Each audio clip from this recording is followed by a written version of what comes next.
नाही म्हणजे लग्न झाल्यापासून आजपर्यंत तुझ्या हातात मी कधीच पुस्तक बघितलं नाही आणि आज अचानक पुस्तक कशी शोधायला लागलीस? झाली का तुमची मस्करी सुरू?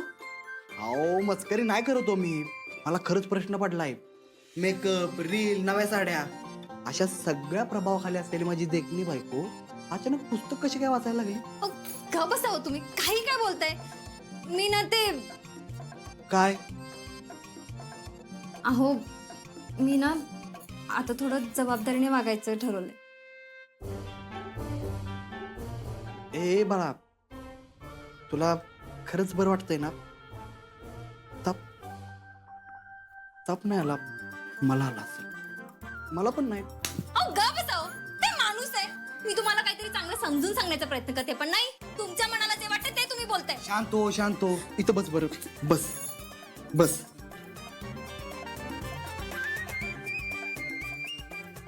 हे काय नवीन खूळ डोक्यात घेतलंय? अहो खूळ नाही हो, पण मला खरंच असं वाटतंय की थोडा अल्लडपणा कमी करून पुस्तक वाचणं, घराकडे लक्ष देणं, घरातल्या जबाबदाऱ्या घेणं याच्याकडे मला लक्ष द्यायचंय. बर, असं अचानक का वाटतंय तुला?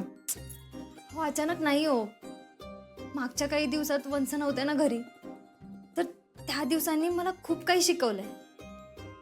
अहो त्या नव्हत्या तर आपला आधार गेल्यासारखं वाटत होतं. हो, पण आता दीदी आल्या की परत. अहो पण मला असं वाटतं आपण लहान आहोत ना, म्हणून आपल्याला सगळे सांभाळून घेतात.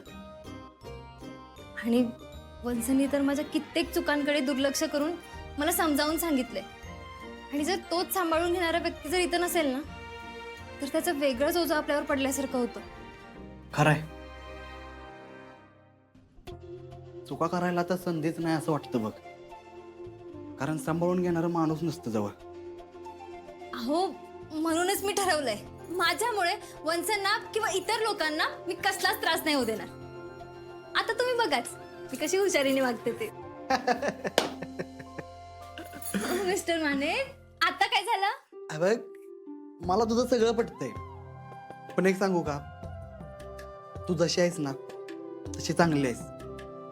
अल्लड आहेस, भाबडी आहेस म्हणून तू मला आवडतेस. हे सगळं सोडून दे ग. हो काही काय बोलताय तुम्ही? खरं बोलतोय मी. हे बघ, फसवणूक त्याच माणसाची होते ज्या माणसाच्या मनात दुसऱ्याबद्दल वाईट काय नसतं. लय भोळ्या मनाची असतात बघ ती माणसं, त्यापैकी तू एक आहेस. हो ना, तू खरंच लय निर्मळ मनाची आहेस. म्हणजे पुस्तक वाचणं का नाही होणार? मिस्टर माने, आता तर मी करूनच दाखवणार, तुम्ही बघाच. बर, जबाबदारी घेणं कशाला म्हणतात सांग बरं? तर ऐका, आपण एखादं काम किंवा एखादी गोष्ट ती आठवणीने किंवा प्रामाणिकपणे करणं यालाच जबाबदारी घेणं म्हणतात. कळलं? वा वा, क्या बात आहे मोना मॅडम. अहो सकाळी वाचायला घेतलेलं पुस्तक कुठं ठेवलं हे आपल्याला संध्याकाळी आठवत नाही आणि निघाला जबाबदारी घ्यायला. अहो जबाबदारी घेण्यासाठी आपण तयार आहे की नाही ह्याचा तरी विचार करा आधी.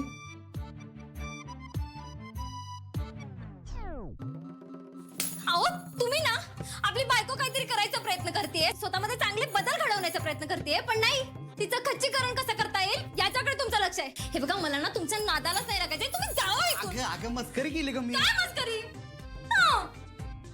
बरं ठीक आहे, तुझे ठरवलंय ना ते आपण जोडीनं करू.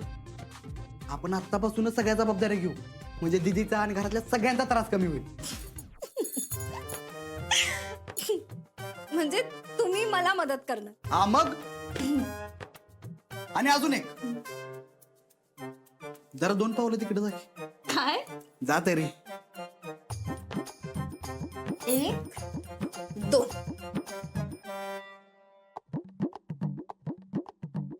तुझे पुस्तक शोधतेस का नाही ते त्या गादी खाली आहे. अहो तुम्ही ना, ज्या दिवशी मी आपल्यासाठी पुस्तकं घ्यायला दुकानात गेलो होतो, हो, पैसे अपुरे पडले म्हणून दुकानदारानं मला पुस्तकच दिली नव्हती. हताश झालो, पण दुकानदाराला म्हटलं मला काहीतरी काम सांगा. तो म्हटला आमची पुस्तकाची पार्सल रात्री रेल्वेने येतात, तेवढी आम्हाला पोच केली तर तुमच्या लेकीची पुस्तकं देतो. मला लय बरं वाटलं. मी ती रेल्वेतली पार्सल राणीतनं त्या दुकानात पोच करायचो. विनायकराव, एक दिवस आमच्या दिप्यानं त्या पुस्तकाच्या पार्सलवर पाणी सांडलं.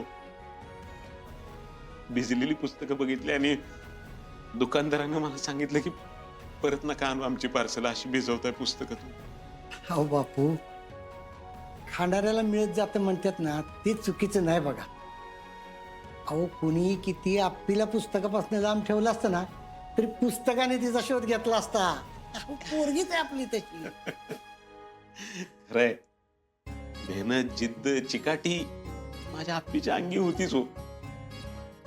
मी काय फक्त निमित्त मात्र, सगळं यश माझ्या लेकीचंच आहे. हा बापू, आता पोरांचा आनंद बघावा एवढीच इच्छा आहे बघा.